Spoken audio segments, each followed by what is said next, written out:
ঝাল ঝাল এমন সুন্দর লোভনীয় মোমোজ যদি সামনে দেয়া হয় তখন কিন্তু লোভটাকে কন্ট্রোল করা বহুত কষ্টের ব্যাপার স্যাপার হয়ে যায়, তাই না? আজকে বানাবো মোমো। তো সেই রেসিপিটা আপনাদের সঙ্গে শেয়ার করছি।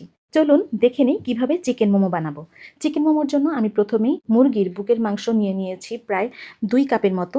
এটাকে আমি একদম পানি ছাড়া সামান্য পরিমাণ লবণ দিয়ে ব্লেন্ডারে মিহি করে নিয়েছি। একদম কোনো পানি দেওয়াই যাবে না, অল্প একটু করে দিয়ে দিয়ে সুন্দর মতো মিহি করে নিতে হবে। আপনারা চাইলে পাটাতেও বাটতে পারেন, কিন্তু ব্লেন্ডারে করলে ফিনিশিংটা সুন্দর আসে।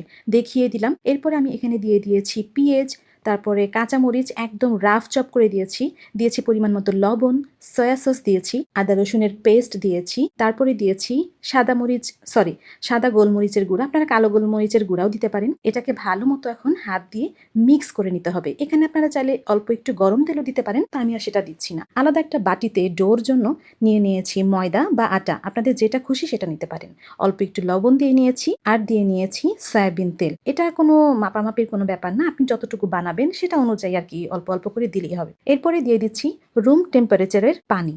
পানিটা অল্প অল্প করে দিয়ে একটা সুন্দর খামিরে পরিণত করতে হবে। ডোটা যেন বেশি পাতলাও না হয়ে যায়, আবার যেন শক্তও না থাকে। এরপরে আমি ওটা রেখে দিয়েছিলাম প্রায় 1-1.5 ঘন্টার মতো রেস্টে। এরপরে পাতলা রুটির মতো করে বেলে গোল যে কোনো একটা বয়ামের মুখা নিতে পারেন, বা মগ আছে না, সেই মগটা দিয়েও চাপ দিয়ে গোল করে কেটে নিয়ে ভিতরে এভাবে পুরটা ভরে জাস্ট মোমোটা বানিয়ে নেবেন। নেটে আপনারা অনেক টিউটোরিয়াল দেখে নিতে পারবেন। আমিও যে একদম খুব সুন্দর বানাতে পারি সেরকম একদমই কিছু না, জাস্ট ইচ্ছে মতো মনের মাধুরী মিশিয়ে বানিয়ে নিচ্ছি।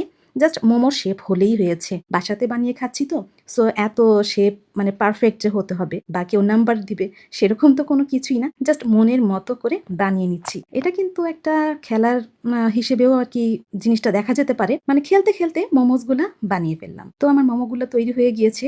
শেপগুলো দেখে কেউ হাসবেন না, আমি যা পেরেছি সেটাই আমার কাছে আলহামদুলিল্লাহ।